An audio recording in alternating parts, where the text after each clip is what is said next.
नमस्कार श्रोता बंधु मु आपण मानक प्रिय संघमित्रा कवि जहाँ पार्टी कविता शुणा को आपण मैंने बहुत भल पाती और मो कविता को बहुत मात्रा भल पाइबा दिखती। तो एबे तो चैत्र मास चली चलतु ना माँ तारिणी माँ उपर गोटे कविता शुणी नवा। चैत्र मास माँ तारिणी चैती जात्रा चली। तो आज कविताटी मु पढ़ुची। कविता शीर्षक तीन अक्षर तारिणी।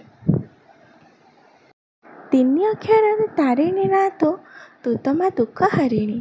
तीन अक्षर तारिणी ना तो तू तो माँ दुख हारिणी। तीन अक्षर घटका तोर लो भक्त को निय टाणी।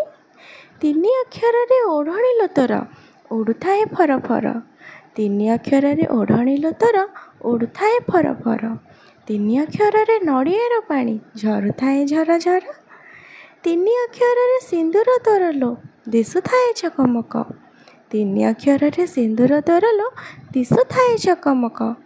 तीन अक्षर प्रदीप तोर लो जलुए जक जक।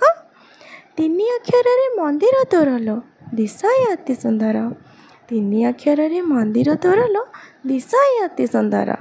तीन पत्र थिबा बेलपत्र पिंधि दिशु तू अति सुंदर। तीन अक्षर जननी तुमालो आमे तो तोर संतान। तीन अक्षर जननी तुमालो आमे तो तोर संतान। तीन अक्षर आशीष सर्वदा करुथा मुते प्रदान। तीन अक्षर आशीष सर्वदा करुथा मुते प्रदान। समाप्त। खूब छोटिया कविताटे थिला ना, तथापि कविताटी आपण मानकु केमिति लागिला मतामत अपेक्षा रहिले। नमस्कार।